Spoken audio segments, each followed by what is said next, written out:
शहरी के बाद तो सब लोग सो जाते हैं भैया। सब नहीं सोते लक्ष्मण। कुछ लोग यूनिवर्सिटी भी जाते हैं। अस्सलाम वालेकुम guys, welcome to vlog with Humaira. तो आज मुझे जाना पड़ेगा यूनिवर्सिटी। रमजान के शुरू में तो कोई लेक्चर नहीं हुए और मैंने घर पे मारे चिल। मैंने सोचा चलो कोई लेक्चर नहीं हो रहे रमजान में, शुक्र है लग रहा आगे भी ना हो, लेकिन नहीं भाई पढ़ना तो है ना। तो आज रोज़ा रख के जाना पड़ गया यूनिवर्सिटी। रोज़ा है, गर्मी हल्की हल्की स्टार्ट हो चुकी है और बस का इंतजार तो ऐसा लग रहा था जैसे किसी ने मैसेज सीन करके छोड़ दिया, ना हाँ में ना ना में।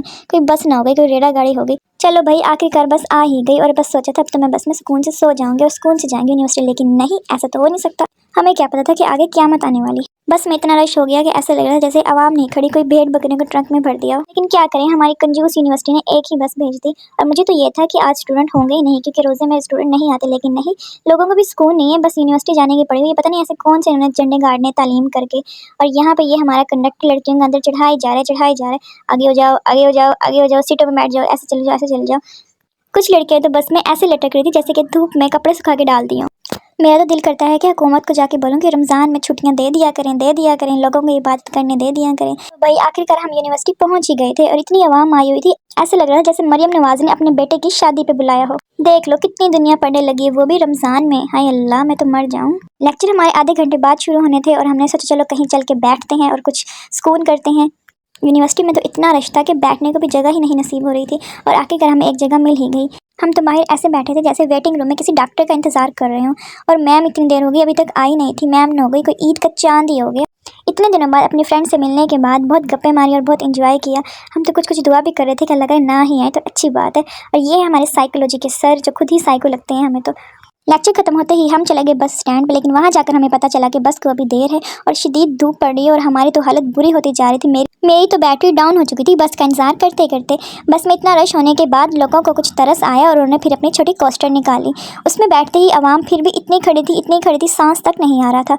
वापसी पर मुझे ज़रा यकीन नहीं था कि मुझे बैठने की जगह मिल ही जाएगी। हमारी बस जहाँ बस स्टैंड पे आती है, लेकिन वो आ गई गेट पे और वहीं ओपन कर दी और सारी लड़कियाँ ऐसे भाग गई जैसे कि फ्री में बिरयानी खोल दी हो। लेकिन मैंने भी कोई कसर नहीं छोड़ी और जल्दी जल्दी घुस गई अंदर और ले ली अपनी जगह। मुझे तो बेचारी लड़कियों पे भी इतना तरस आ रहा था, दिल कर रहा था बस अपनी जगह पे बैठा दो, लेकिन मेरी ही हालत इतनी बुरी हुई पड़ी थी। हमारा स्टॉप आते ही मैंने कराया रक्षा और हम आ गए घर आते ही मेरी हालत तो इतनी बुरी हो गई थी कि बस बेहोश होने वाली ही थी। लेकिन अल्लाह का शुक्र है मैंने अफ्तार की, मुंह में पानी गया तो ऐसा लग रहा था जैसे कि रूह मेरी जिस्म में वापसी आ गई हो। अफ्तार करने के बाद मैंने कुछ देर किया आराम और फिर मुझे पता चला कि हमारे घर आ रहे हैं कुछ गेस्ट। बस फिर होना क्या था, अब्बू का आया ऑर्डर, हुमैरा जल्दी से बना दो कड़कदार चाय। और फिर मेरी हालत ऐसी थी कि मैं चाय बनाने वाली में नहीं थी और फिर मैंने जल्दी जल्दी उठकर बनाना शुरू की चाय, नींबू पानी, बोतल कोल्ड ड्रिंक। बड़ा वीआईपी सा हमने एहतमाम किया क्योंकि ये गेस्ट अब्बू के फ्रेंड थे और बहुत सालों बाद आए थे। लेस वगैरह के पापड़ देख देख के मेरे तो मुंह में पानी आ गया। दिल ही नहीं कर रहा था कि गेस्ट के आगे रख दूं, बस दिल कर रहा था छुपा दूं एक आधा लेस, लेकिन ऐसा मैंने नहीं किया।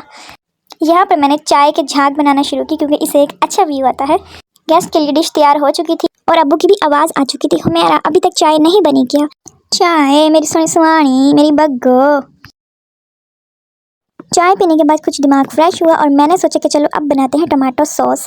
मैंने सबसे पहले लिए टमाटर को बारीक बारीक कट कर लिया। मैं कुछ शेफ़ अंदाज में कट करना चाहती थी, लेकिन कहाँ, अभी तो मैं सीख रही हूँ। हंसीएगा नहीं मेरी कटिंग करने पे, मेरी रेसिपी पे, क्योंकि मैं अभी सीख रही हूँ आप लोगों की तरह, जैसे आप सीख रहे हैं अभी। कुछ देर में अम्मी आई और कहने लगी हुमैरा ये क्या कर रही हो? मैंने कहा मैं टमाटर सॉस बना रही हूँ। अम्मी गुस्सा ली और कहने लगी अभी तो तुम्हारी जान निकल रही थी कि मुझसे कुछ काम नहीं हो रहा, ये नहीं हो रहा, वो नहीं हो रहा, और अब तुमने ये टमाटर सॉस देख लिया। तुम्हारा तो यूट्यूब चेक करना पड़ेगा, सारा दिन देखती रहती हो ये खाने पकाने की वीडियोज़ और फिर कहती है मैंने ये बनाना है और वो बनाना है। अभी किचन में थोड़ा सुकून आया था और फिर तुमने धमाका करना शुरू कर दिया है। मैं भी ठीक बनी रही और अपने काम से काम करती रही। मैंने टमाटर को बीच में से कट कर लिया और उनको अपने रूम में सजा दिया। टमाटर बॉईल होने के बाद मैंने उनका छिलका उतार दिया ऊपर से, लेकिन छिलका तो उतर ही नहीं रहा था। टमाटर का छिलका तो ऐसे चिपका हुआ था जैसे कि मैं इनको स्कूल लेके जा रही हूँ और ये कह रही हूँ प्लीज़ हमें नहीं लेके जाओ, हमें नहीं जाना स्कूल। लेकिन मैं भी आप लोगों की माँ हूँ, लेकर ही जाऊँगी। मैंने सारे टमाटर के छिलके उतार लिए। दूसरी साइड मैंने इमली को पानी में डालकर बॉयल करना रख दिया था।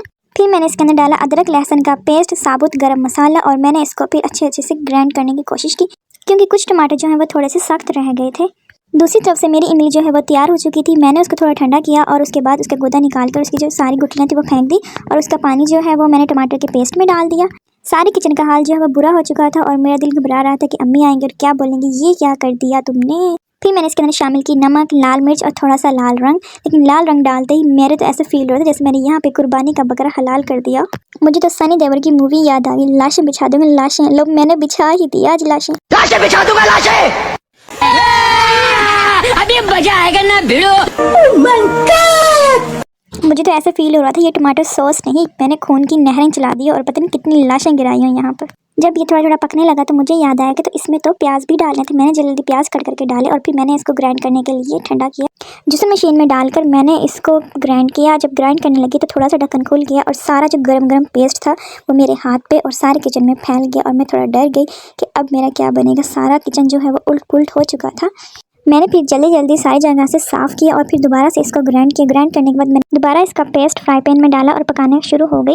इतनी देर में अम्मी आ गई। अम्मी को टेस्ट कराया तो अम्मी कहती ये तो अच्छा नहीं लग रहा, ऐसा लग रहा है बस टमाटर ही टमाटर डाले हुए हैं। फिर मैंने इसके अंदर थोड़ी सी और चाट मसाला और चीज़ें डाली।